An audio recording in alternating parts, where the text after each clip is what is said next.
नमस्कार, good morning, सुप्रभात। कैसे हैं आप सब?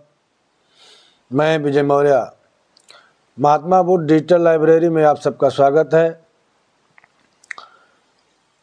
कक्षा 8 के इतिहास की इस वेब सीरीज में हम लोग पढ़ रहे हैं कक्षा 8 का इतिहास। आज कक्षा 8 के इतिहास में पाठ 9 में हम लोग पढ़ेंगे भारत का स्वाधीनता आंदोलन। इसके पहले हम लोगों ने पढ़ा कि कैसे कैसे भारत में पुनर्जागरण का आरंभ हुआ और उसके बाद देश एक निश्चित दिशा की तरफ आगे बढ़ा और देश के अंदर लोगों के मन के अंदर एक भावना पनपी कि ये 7 समंदर पार से विदेशी आकर के हमारे ऊपर शासन कर रहे हैं, हमारे देश के संसाधनों पर इनका अधिकार है और ये अपने देश की उन्नति के लिए हमारे संसाधनों का प्रयोग कर रहे हैं। तो ये सब चीज़ें धीरे धीरे लोगों के जहन में उठना शुरू हो गया था और आपको इसके पहले पढ़ाया गया कि कांग्रेस की स्थापना हो चुकी थी 1885 ईस्वी में और लोग कांग्रेस के माध्यम से समय समय पर सरकार से मांग कर रहे थे। नरम दल गरम दल की भी कांग्रेस बट गया था। नरम दल वालों की इच्छा थी कि सरकार हम लोगों की मांगों को ध्यान में रखते हुए और हम लोगों को सुविधा प्रदान करें। बाल गंगाधर तिलक ने उसमें कहा था कि भाई स्वराज हमारा जन्मसिद्ध अधिकार है और इसे हम ले करके रहेंगे। तो इस तरीके से एक राष्ट्रवाद का उदय हो चुका था लोगों के दिलो दिमाग में। और जब राष्ट्रवाद का उदय हो चुका था तो उसी समय एक घटना घटी। महात्मा गांधी, जिनको हम लोग आज राष्ट्रपिता महात्मा गांधी कहते हैं, महात्मा गांधी जी जब इंग्लैंड से पढ़ करके आए तो उन्होंने बैरिस्टर की परीक्षा को पास किया था। वो वकालत किए पड़े थे और वकालत करके वह जब आए तो वो दक्षिण अफ्रीका गए और दक्षिण अफ्रीका भी अंग्रेज़ों का ही उपनिवेश था। तो वहाँ उन्होंने देखा कि अंग्रेज और जो गैर अंग्रेज थे उन दोनों लोगों में भेदभाव था। अंग्रेज गैर अंग्रेज लोगों से भेदभाव करते थे और गांधी जी को भी वहाँ पर भेदभाव का सामना करना पड़ा। हुआ क्या था कि गांधी जी एक रेल के डिब्बे में बैठे और वो ऐसा डिब्बा था कि जिसमें केवल और केवल अंग्रेज बैठ सकते थे। समझ में आ रहा है ना? तो उसमें केवल अंग्रेज बैठ सकते थे और वहाँ पर गांधी जी ने बैठने का काम किया।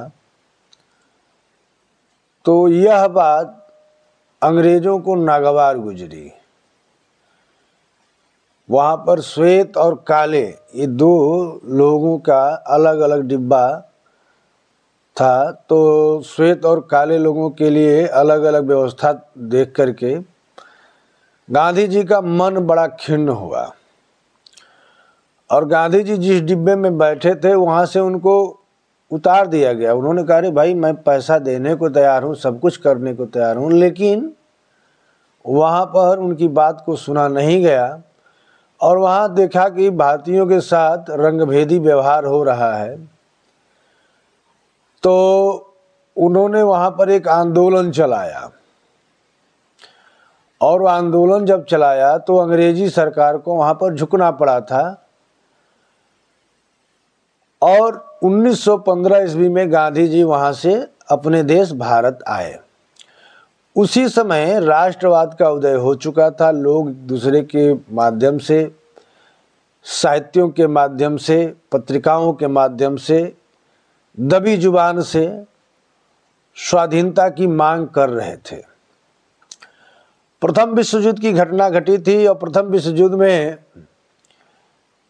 महात्मा गांधी के ही नेतृत्व में भारतीयों ने अंग्रेजों की सहायता की थी, और इसलिए सहायता की थी कि जैसे ही यह विश्व युद्ध समाप्त हो जाएगा तो अंग्रेज हम लोगों को स्वाधीनता प्रदान कर देंगे और हम लोगों को स्वराज्य का जो सपना है वो पूरा हो जाएगा। लेकिन युद्ध की समाप्ति के बाद भी अंग्रेज इस देश को आज़ाद नहीं किए। ब्रिटिश सरकार ने कांग्रेस की जो बढ़ती हुई शक्ति थी उस और क्रांतिकारियों द्वारा जो चलाया जा रहा था आंदोलन, सशस्त्र आंदोलन, उन दोनों को दमन करने के लिए 1919 ईस्वी में एक कानून पास किया, रॉवलट एक्ट। जैसे आज के ज़माने में भी कठिन कानून पास किए जाते हैं, जैसे पोटा है, पोटा ही है आतंकवादियों को गतिविधियों को रोकथाम के लिए, तो उसी तरीके से रॉवलट एक्ट पास किया गया और उसमें यह एक प्राविधान डाल दिया गया कि रॉवलट एक्ट के तहत सरकार किसी भी व्यक्ति को बिना मुकदमा चलाए गिरफ्तार कर सकती है और उसे जितना दिन चाहे उतना दिन लॉकअप में, जेल में रख सकती है।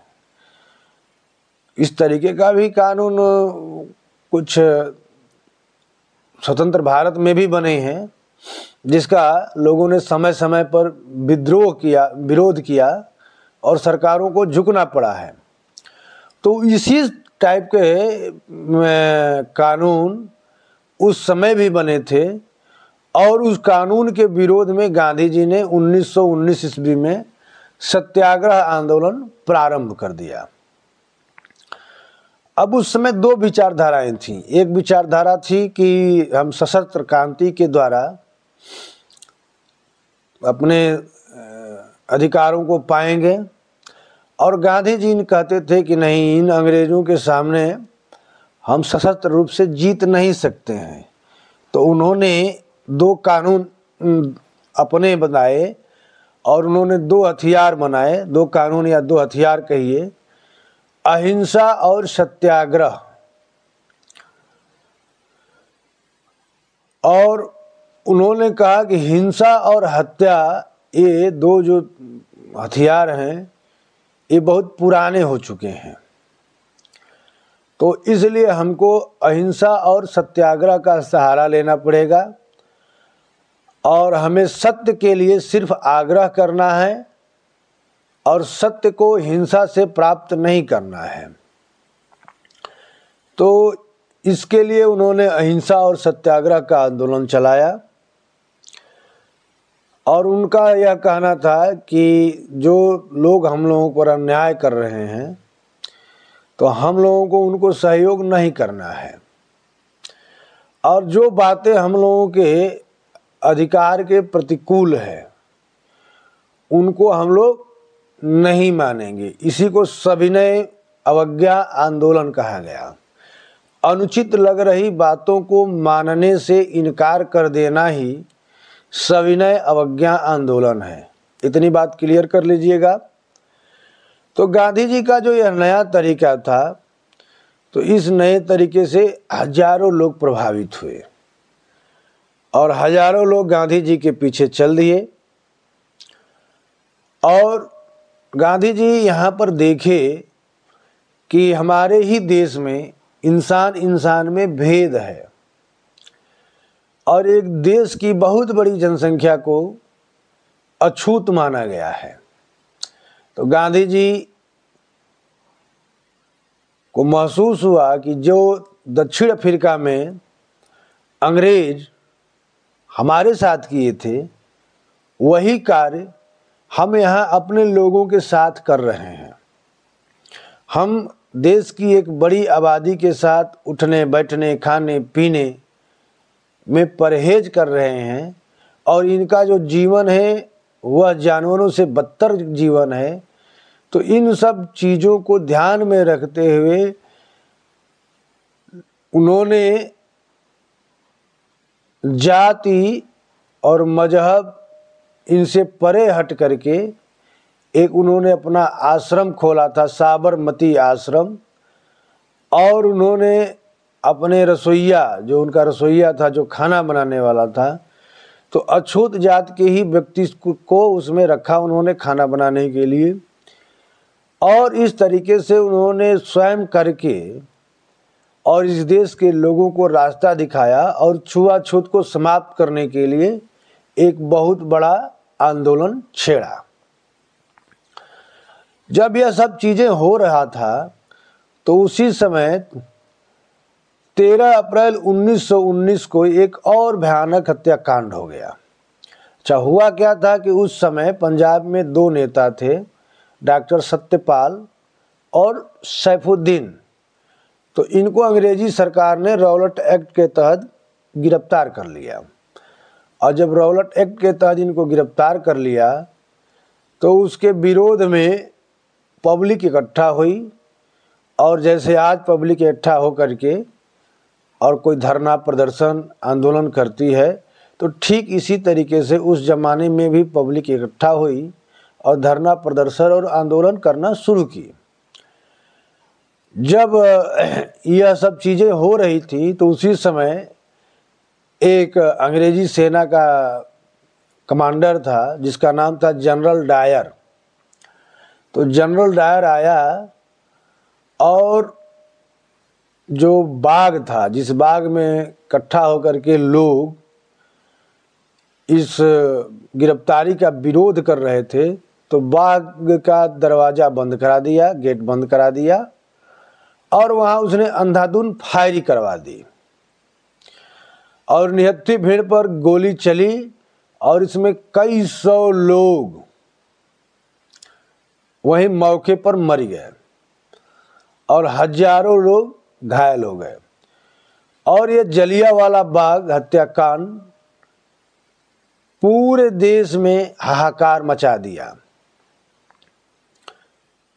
पंजाब का ये जलियांवाला बाग हत्याकांड, इसको नोट करिएगा अपने दिमाग में।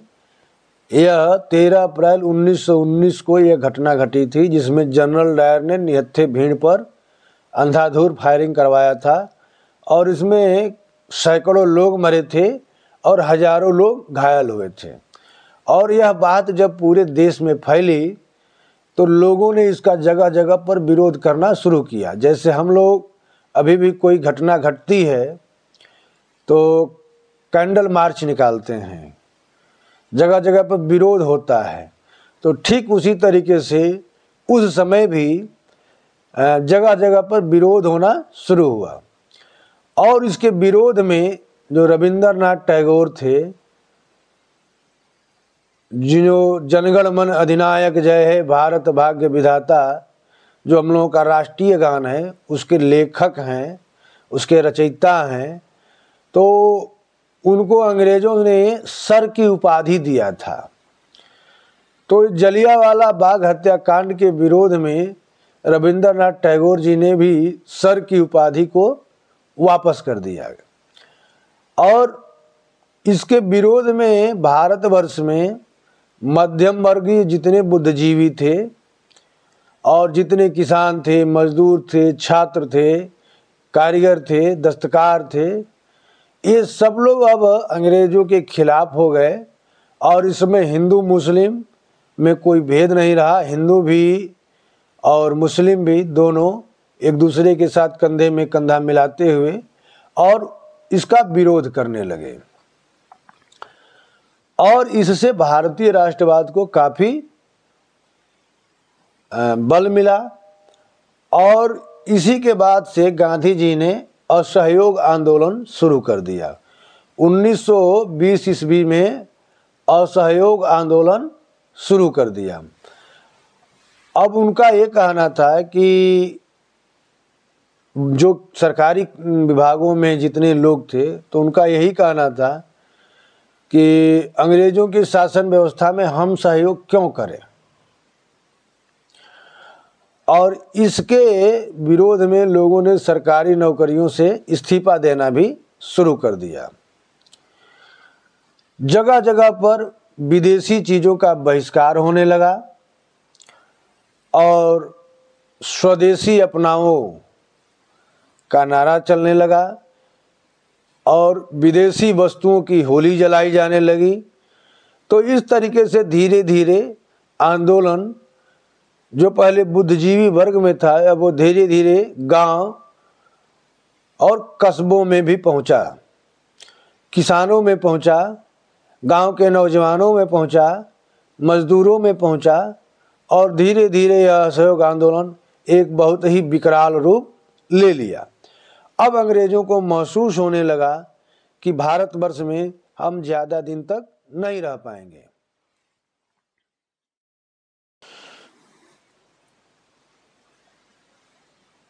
देश में कई जगह पर वकीलों ने कचहरियों में जाना छोड़ दिया, वकालत छोड़ दिया और कई जगह पर जहां चुनाव हो रहे थे परिषद के, तो लोगों ने वोट नहीं डाला।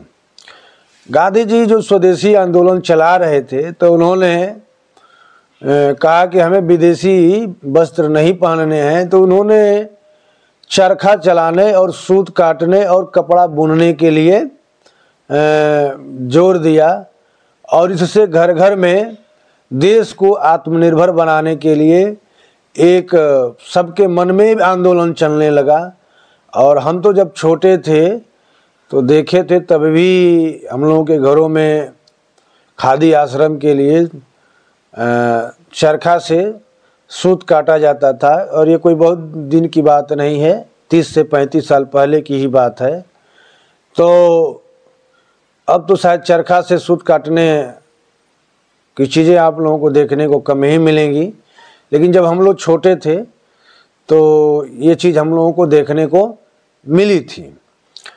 तो छोटे और बड़े शहरों में जब सैकड़ों लोग इकट्ठा होते थे, जत्था बनाते थे, जुलूस निकालते थे और उनका कहना था कि इंकलाब जिंदाबाद, चरखा चला चला के हम स्वराज लेंगे हम, महात्मा गांधी की जय, इन सब नारों को लगाते हुए और गांव-गांव में जुलूस निकाला जाता था। जैसे आजकल चुनाव जब आता है तो गांव में नहीं जुलूस निकलता है, लोग कहते हैं कि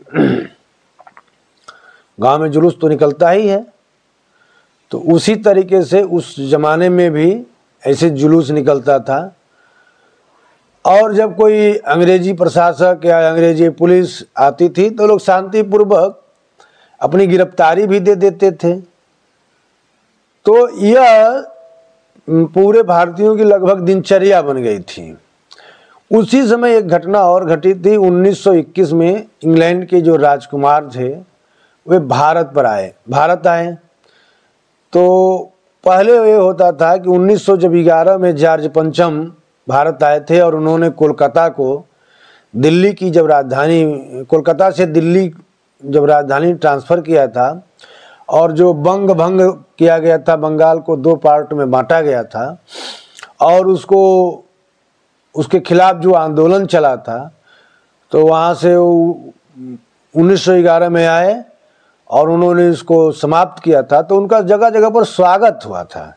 लेकिन 1921 में राष्ट्रवाद की भावना इतनी बढ़ गई थी कि कोई उनका स्वागत नहीं किया जो राजकुमार आए थे और जहाँ गए वहाँ हड़ताल हो गई और दूर दराज के इलाकों में, गांव-गांव में खबर फैल गई, किसानों में, मजदूरों में, आदिवासियों में, कि अब वह दिन दूर नहीं जिस दिन हम लोग अंग्रेज़ों को ख़त्म कर देंगे और गांधी जी के स्वराज का सपना पूरा हो जाएगा। अब ये सब प्रक्रिया चल रहा था। तो उसी समय एक घटना घटी। 4 फरवरी 1922 को उत्तर प्रदेश के गोरखपुर जिला में चौरी चौरा नामक स्थान पर यही धरना प्रदर्शन चल रहा था और वहाँ की जो अंग्रेजी पुलिस थी वो धरना प्रदर्शन को बंद कराने के लिए आई। और आज भी धरना प्रदर्शन होते हैं तो पुलिस लाठीचार्ज करती है ना। देखो, अंग्रेजों के शासनकाल से वर्तमान का शासनकाल में बहुत कोई ज़्यादा अंतर नहीं है। अब ये कैसी सरकार है, उसकी मंशा क्या है, यह इस पर डिपेंड करता है। आज भी आप धरना प्रदर्शन करने जाइए सरकार के खिलाफ, सरकार तुरंत लाठी लेकर पिटवाना शुरू कर देती है। तो उसी तरीके से अब बहुत आंदोलन तुम लोग देखे होंगे कि छात्र आंदोलन हो रहा है, लोग जा रहे हैं विधानसभा भवन के इर्द गिर्द में, धरना प्रदर्शन चल रहा है, पुलिस आती है लाठी से लगती है पीटने, और कहीं कहीं पुलिस को गोली भी चलानी पड़ जाती है। तो ऐसे ही घटना उस जमाने में घटी थी।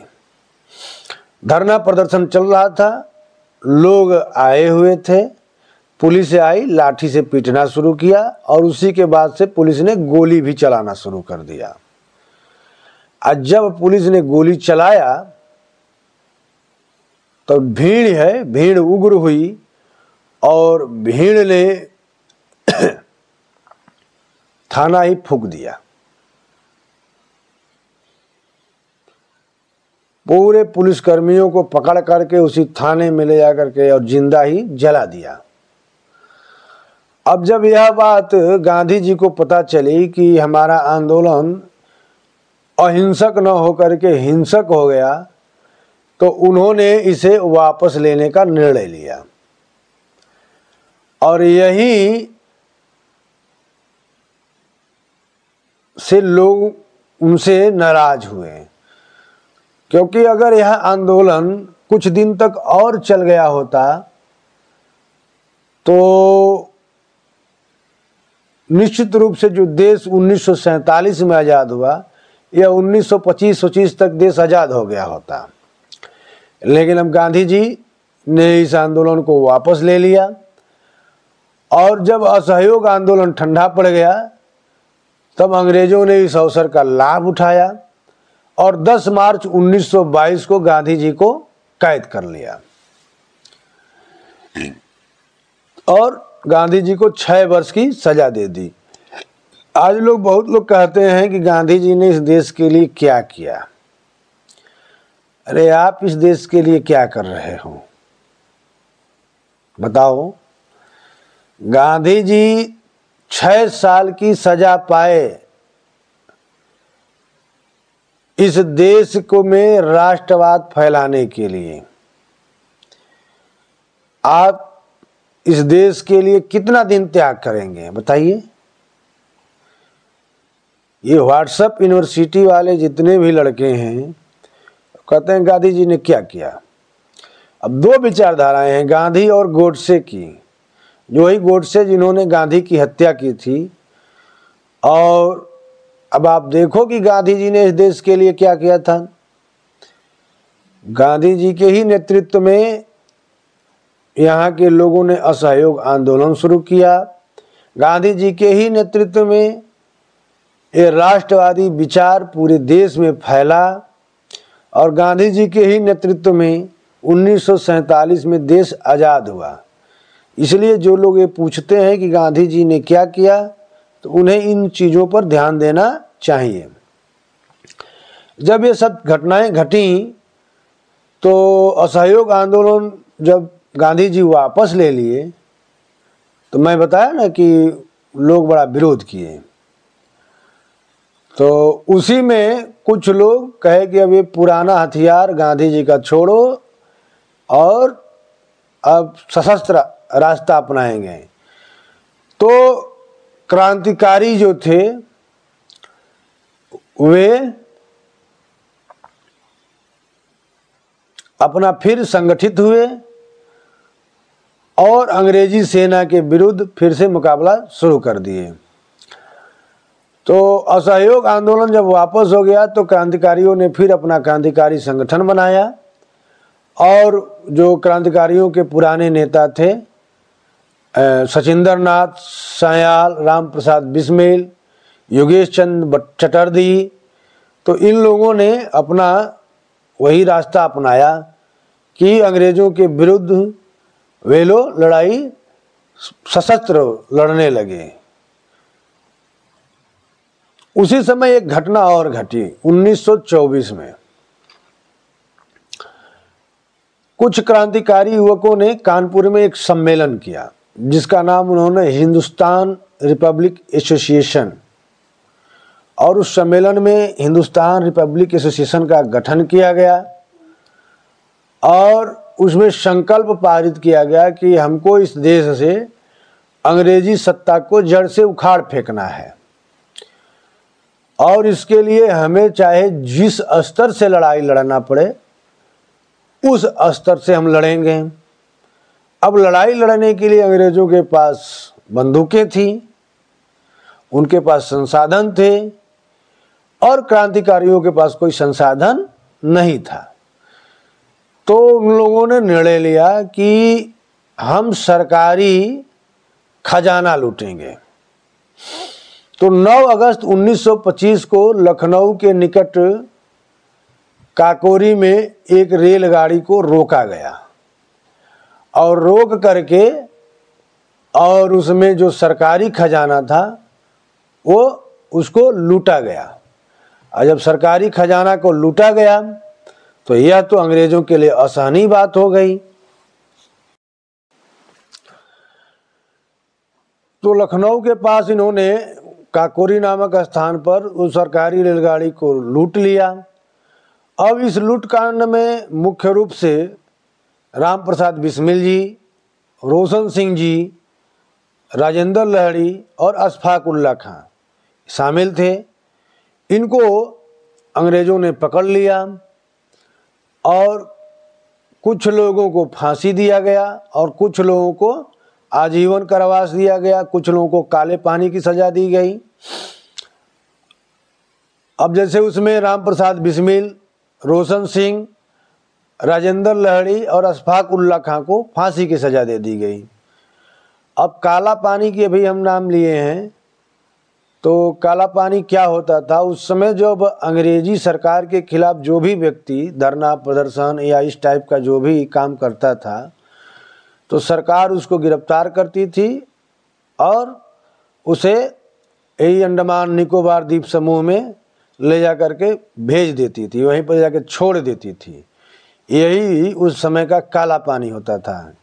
देश से पकड़ो, ले जाकर समुंदर के द्वीपों पर छोड़ दो, तो ये काला पानी की सज़ा होती थी। जैसे मॉरिशस द्वीप है तो वहाँ भी लोगों को ले जा कर के अंग्रेज छोड़ देते थे। तो ये सब चीज़ें हुई। अब इसी बीच एक घटना और घटी, लाहौर कांड।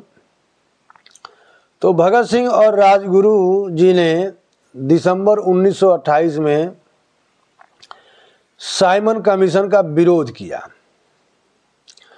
और वहाँ पर लाला लाजपत राय के नेतृत्व में विरोध हो रहा था और लाला लाजपत राय को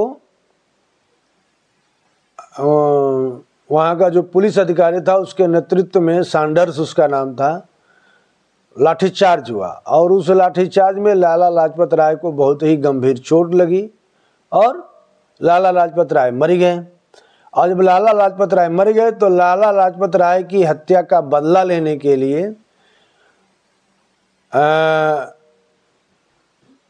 वहाँ के क्रांतिकारी नवयुवकों ने शपथ लिया कि जब तक हम सैंडर्स को उसके किए की सज़ा नहीं देंगे तब तक हम चैन से नहीं बैठेंगे। तो उसको सज़ा देने के लिए जो क्रांतिकारी नवयुवक थे वो उसको इंग्लैंड में जा करके सैंडर्स को गोली मारी गई थी।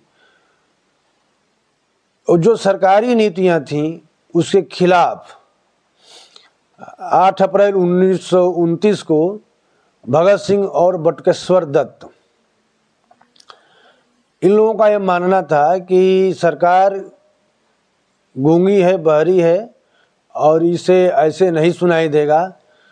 तो भगत सिंह और बटुकेश्वर दत्त दिल्ली की केंद्रीय विधानसभा में गए और वहाँ पर उन्होंने खाली स्थान पर बम फेंका। वे चाहते तो बम को अंग्रेज़ों की तरफ भी फेंक सकते थे, लेकिन उन्होंने बम के धमाके से पूरे देश में एक आवाज़ उत्पन्न किया, क्रांतिकारी आवाज़, और जो गांव-गांव, नगर-नगर होते होते सभी लोगों के जेहन में चला गया और यह अंग्रेज़ों के भी अब जहन में चला गया कि अब हम भारतवर्ष में बहुत ज़्यादा दिन तक नहीं रहेंगे।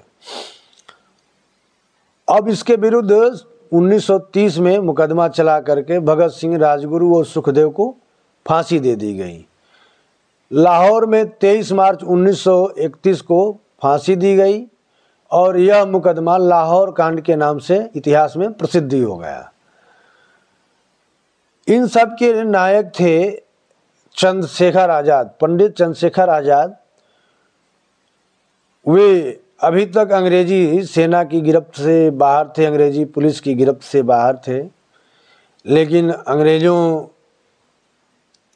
ने मुखबिरों द्वारा सूचना इकट्ठा कराया और इन्हीं के एक साथी थे, वे अंग्रेज़ों के मुखबिर बन गए और अल्फ्रेड पार्क में इलाहाबाद के पास में चंद्रशेखर आज़ाद को भी घेर लिया गया और वहाँ पर चंद्रशेखर आज़ाद जी शहीद हो गए। अब चंद्रशेखर आज़ाद ऐसे नहीं शहीद हुए। चंद्रशेखर आज़ाद के पास जितनी गोलियां थीं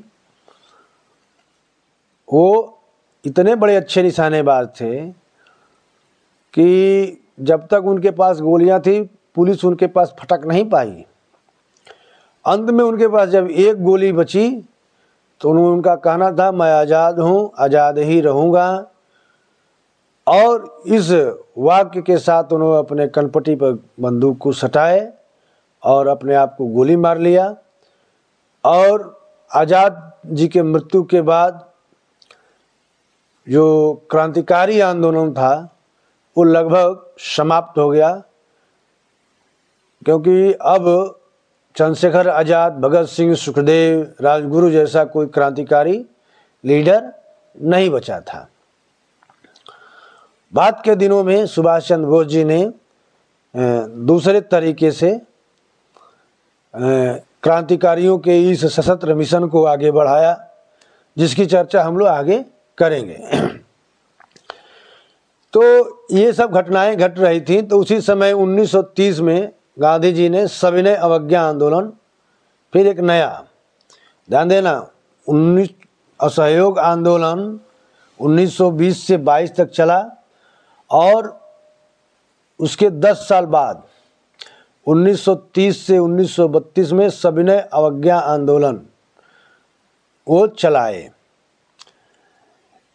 1927 में जब लाला लाजपत राय के नेतृत्व में विरोध प्रदर्शन हो रहा था तो विरोध प्रदर्शन का मुख्य आधार था साइमन वापस जाओ। अब साइमन क्या था?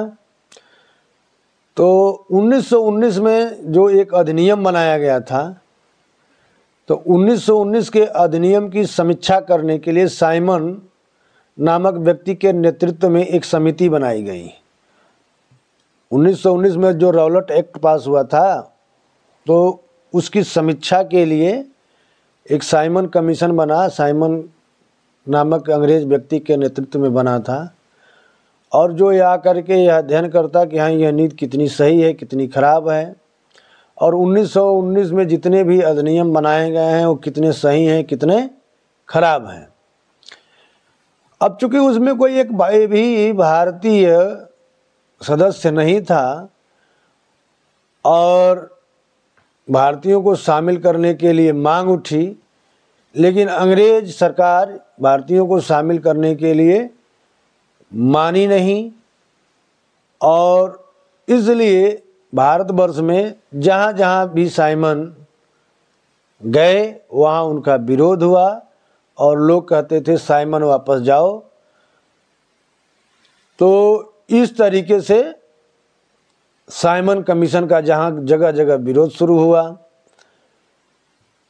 और उसी समय गांधी जी सविनय अवज्ञा आंदोलन 1930 से 1932 के बीच में चलाए।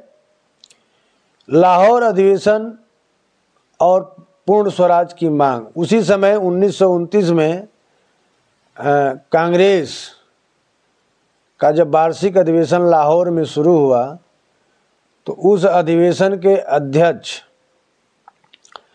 पंडित जवाहरलाल नेहरू चुने गए और पंडित जवाहरलाल नेहरू ने 1929 में तिरंगा झंडा फहराया और उस अधिवेशन में पूर्ण स्वराज की मांग को प्रस्तावित किया गया।